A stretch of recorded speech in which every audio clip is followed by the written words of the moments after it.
të rezulton që marrëdhënia midis Putinit dhe Vučićit është e mirë, aq sa po themi armë ruse të kalojnë, se unë dyshoj, ndryshe nga bindja që ka Goxhaj, ajo do vërtetohet shtator, se ka thënë do bëj një paradë dhe do nxjerr ato armë.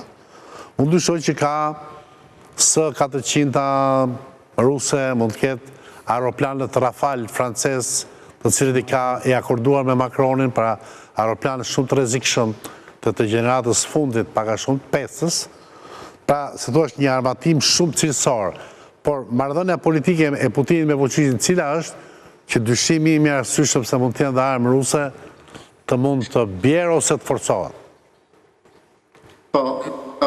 Ose do të varri nga Putini, besoj që në krye të Serbisë do ishte Dodik dhe jo Vučić.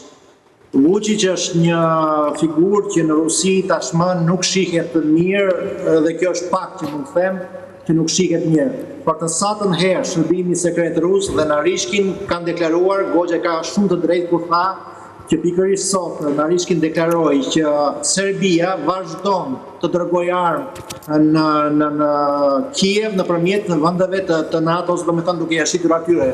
Dhe pala serbe dhe Vučić u detyruan të justifikoheshin që ata po ndaluan të gjithë eksportet e armatimeve, megjithëse deklaroi Vučić, neve kemi nevojë sepse 150.000 persona punojnë në industrinë e armëve dhe ata duhet të hanë bukë, pra ata duhet të hanë bukë në kurizë të gjakut të rusëve.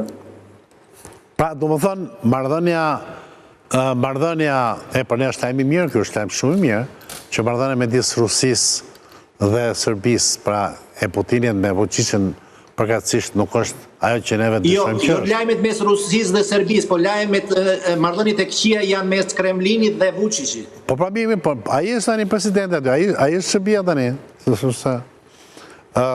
Dakor, Misha, po, do me thënë, nuk ka do me thënë mbështetjen e Rusisë në këtë moment.